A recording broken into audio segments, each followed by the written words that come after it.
warahmatullahi wabarakatuh.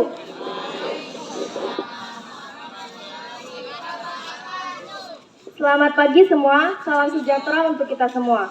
Yang terhormat Bapak Kepala Sekolah SMP Negeri 2 Pangkalan Kerinci, Bapak Haji Sudirman SPD beserta wakil. Yang terhormat Bapak Ibu Guru beserta staf TU, dan yang saya sayangi adik-adik teman-teman seperjuangan. Kami dari kelas 9C akan menampilkan literasi yang berjudul 7 Orang Lelaki Bersaudara, cerita rakyat yang berasal dari Nangro Aceh Darussalam. Perkenalkan, saya Solon Rosafa sebagai narator, Revandi sebagai ayah, Neliana sebagai ibu, Mistel sebagai anak pertama, Nandes sebagai anak kedua, Danu sebagai anak ketiga, Firman sebagai anak keempat, Joy sebagai anak kelima, Asfor sebagai anak keenam, Ilvan sebagai anak ketujuh, Rizka sebagai raksasa perempuan, Lutfan sebagai raksasa laki-laki, dan Amel sebagai penjual berlian.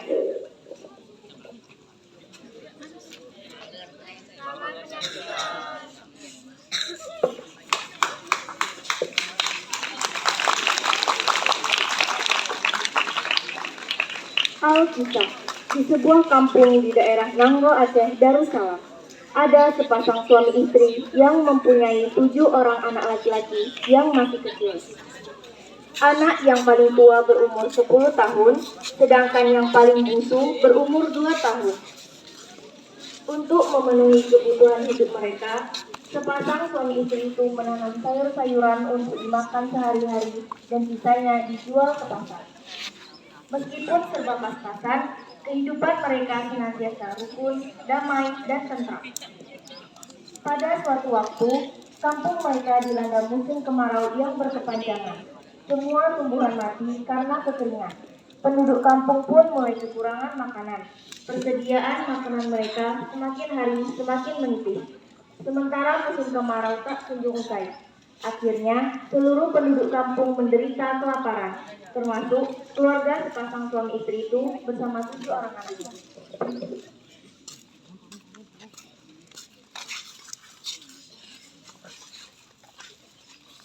Aku lapar. Aku juga. Melihat keadaan tersebut, sepasang suami istri itu menjadi panik. Tanaman sayuran yang selama ini menjadi sumber kehidupan mereka tidak lagi tumbuh. Sementara mereka tidak mempunyai pekerjaan lain kecuali menanam sayur-sayuran di kebun.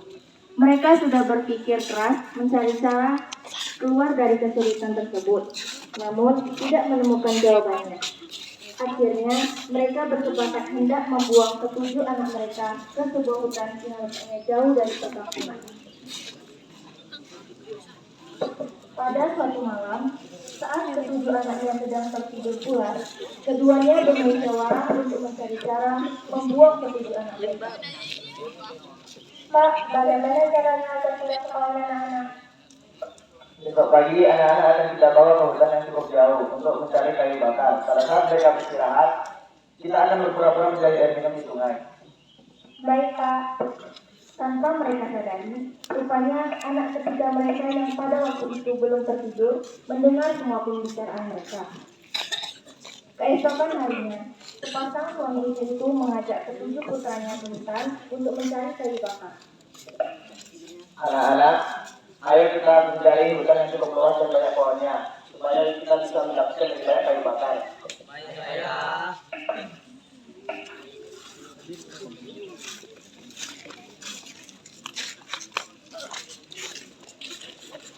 Setelah berjalan jauh, sampailah mereka di sebuah hutan yang amat luas.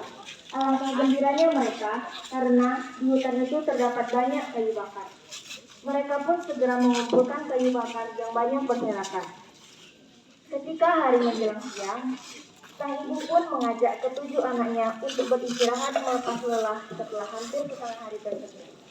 Anak-anakku, kalian beristirahatlah di sini terlebih dahulu. Ayah dan ibu akan mencari sungai di sekitar hutan ini karena persediaan air minum kita sudah habis. Pada saat itulah, sepasang suami istri itu hendak memulai menjalankan rencananya, ingin meninggalkan ke-7 anak mereka di sana. Sementara itu, setelah menunggu beberapa lama dan kedua orang tua mereka belum juga kembali, ketujuh anak itu mulai gelisah. Mereka cemas kalau kedua orang tua mereka mendapatkan musibah. Akhirnya, si sulung pun mengajak keenam adiknya untuk pergi menyusul kedua orang tua mereka. Ayo kita menyusul kedua orang tua kita. Bang, tidak ada gunanya kita menyusul ayah dan ibu. Mereka sudah meninggalkan kita di sini. Apa maksudmu, Dik? Tadi malam saat dan sudah tertidur pulas, aku tidak sengaja mendengarkan percakapan mereka berdua. Kenapa kau baru bilang sekarang, Dik? Aku takut ayah dan ibu marah kepadaku. Akhirnya, ketujuh anak itu tidak jadi pergi menyusul kedua orang tuanya. Apalagi hari sudah mulai gelap. Mereka pun segera mencari tempat perlindungan dari udara malam. Untungnya, tidak jauh dari tempat mereka berada, ada sebuah pohon besar yang batangnya berlubang seperti goa. Mereka pun beristirahat dan tidur di dalam lubang kayu itu hingga pagi hari.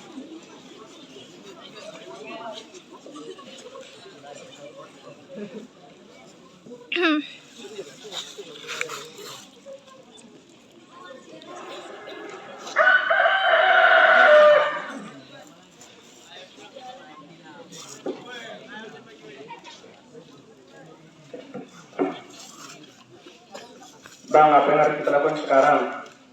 Kalian tunggu di sini. Aku akan memanjat pohon yang sangat tinggi. Barangkali dari sana aku dapat melihat kekumpulan asap. Jika ada pertanda di sana ada perkampungan. Ternyata benar, ketika berada di atas pohon, si sulung melihat ada kepulan asap dari kejauhan. Ia pun segera turun dari pohon dan mengajak keenam adiknya menuju ke arah kepulan asap tersebut. Setelah berjalan jauh, akhirnya sampailah mereka di sebuah perkampungan. Alangkah terkejutnya mereka ketika melihat sebuah rumah yang sangat besar berdiri tegak di pinggir kampung. Lihat, rumah sangat besar. Wah, jangan-jangan itu rumah raksasa. Baru saja kata-kata itu terlepas dari mulutnya, tiba-tiba terdengar suara keras dari dalam rumah itu, meminta mereka masuk ke dalam rumah.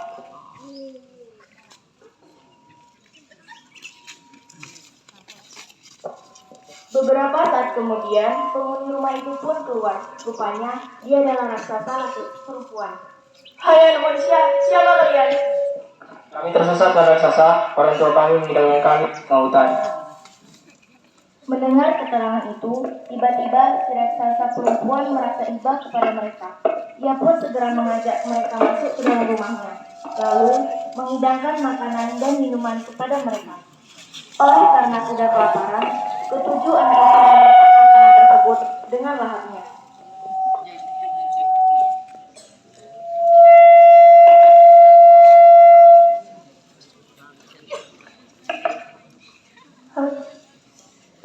Cepat habiskan makanan kalian, lalu bersembunyi di atas loteng. Sebentar lagi raksasa jantan akan pulang dari masa pemuda. Oleh karena takut dimakan oleh raksasa laki-laki, mereka pun segera menghabiskan makanannya, lalu bergegas naik ke atas loteng untuk bersembunyi.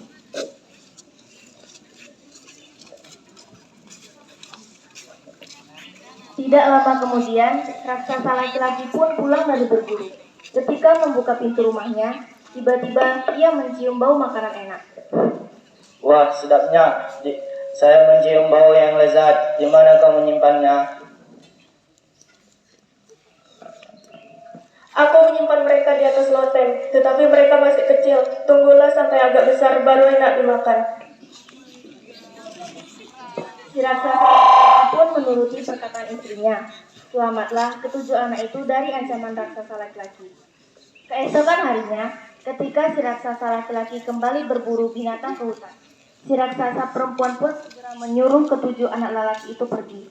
Namun, sebelum mereka pergi, ia membekali mereka makanan seperlunya selama dalam perjalanan. Bahkan, si raksasa perempuan yang baik itu membekali mereka dengan emas dan intan. Bawalah emas dan intan ini, semoga berguna untuk masa depan kalian. Terima kasih Tuan Raksasa. Tuan Raksasa memang raksasa yang berhati.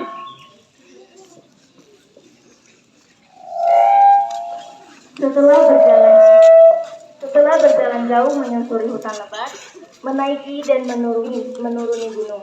Akhirnya tibalah mereka di tepi pantai.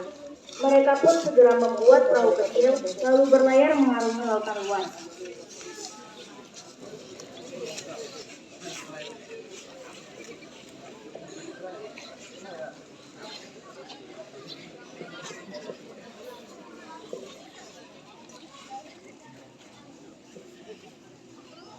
Setelah beberapa lama berlayar, tibalah mereka di sebuah negeri yang diperintahkan oleh raja yang adil dan bijaksana.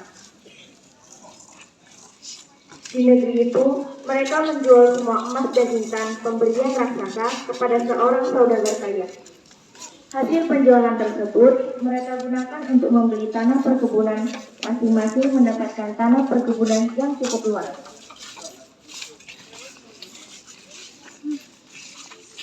Ketujuh bersaudara itu sangat rajin bekerja dan senantiasa saling membantu. Beberapa tahun kemudian, setelah mereka dewasa, berkat kerja keras mereka selama bertahun-tahun, akhirnya mereka memiliki harta kekayaan yang banyak. Kemudian, masing-masing dari mereka membuat rumah yang cukup bagus. Ketujuh lelaki itu pun hidup damai, tentram, dan sejahtera. Pada suatu hari, si bungsu tiba-tiba teringat dan merindukan kedua orang tuanya. Ia pun segera mengundang keenam kakaknya datang ke rumahnya untuk bersama-sama pergi mencari kedua orang tua mereka.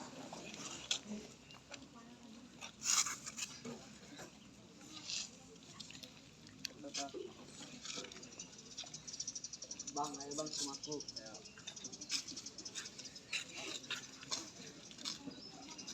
Tetap. Bang, ayo bang semaku. Tetap. Bang, ayo bang semaku. Tetap. Bang, ayo bang semaku. Tetap. Bang, ayo bang semaku. Tetap. Ayo bang semaku.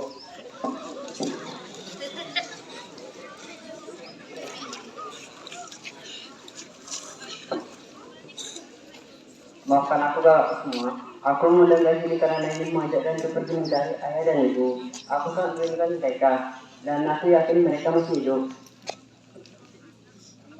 Ya, Dik, kami juga merindukan ayah dan ibu yang telah melatih kami. Besok pagi kita pergi sama-sama mencari kedua orang tua kita. Apakah kalian setuju? Keesokan harinya, berangkatlah ketujuh orang bersaudara itu mencari kedua orang tua mereka.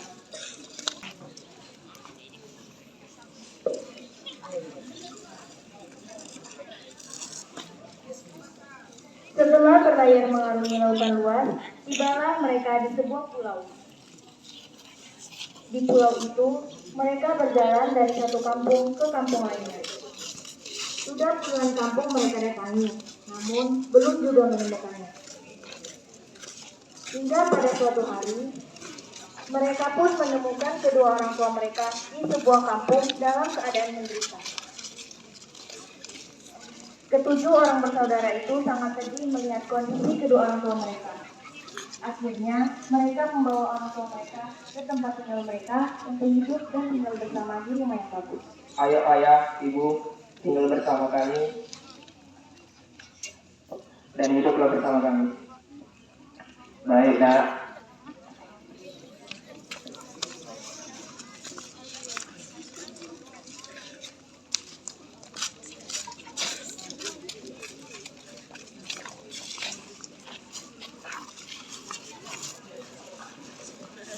Sejak itu, kedua orang tua itu berkumpul kembali dan hidup bersama dengan tujuh orang anaknya. Mereka senantiasa menyibukkan diri beribadah kepada Tuhan yang Maha Kuasa, karena segala keperluannya sudah dipenuhi oleh ketujuh orang anaknya yang sudah cukup kaya raya.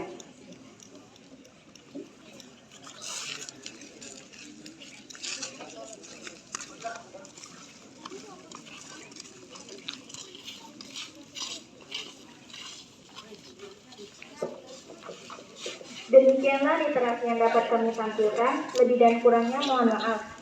Saya akhiri. Wabillahi taufiq wal hidayah. Wassalamualaikum warahmatullahi wabarakatuh.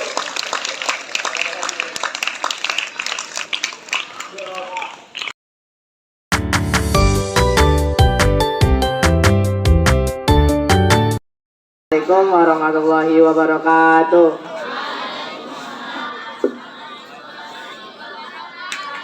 Perkenalkan, nama saya Ahmad Alvin Basori dari kelas 9B. Saya akan memberikan pesan dari literasi dari kelas 9C. Kita harus menghargai orang tua dan jangan melawan orang tua dan menghargai kondisi orang tua kita. Rezeki sudah diatur oleh Tuhan. Sekian dari saya. Assalamualaikum warahmatullahi wabarakatuh.